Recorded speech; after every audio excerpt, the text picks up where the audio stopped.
বলছি বেনাচিতি যাবে? বেনাচিটি? হ্যাঁ যাবে, 150 টাকা ভাড়া। তোমাদের ভাড়া কি দিন দিন বেড়ে যাচ্ছে নাকি? 120 টাকায় ছিল, 150 টাকা বলছো?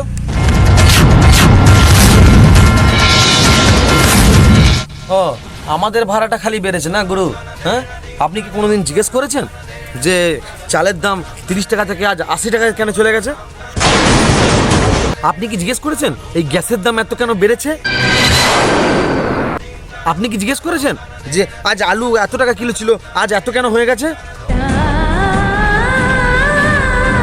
আপনি কি জিজ্ঞেস করেছেন যে টমেটো 5 টাকা ছিল, আজ 20 টাকা কিলো কেন হয়ে গেছে? আপনি কি কোনোদিন চিকেন কিনতে গিয়ে জিজ্ঞেস করেছেন যে 100 টাকা কিলো ছিল, এখন 250 টাকা কিলো কেন হয়েছে?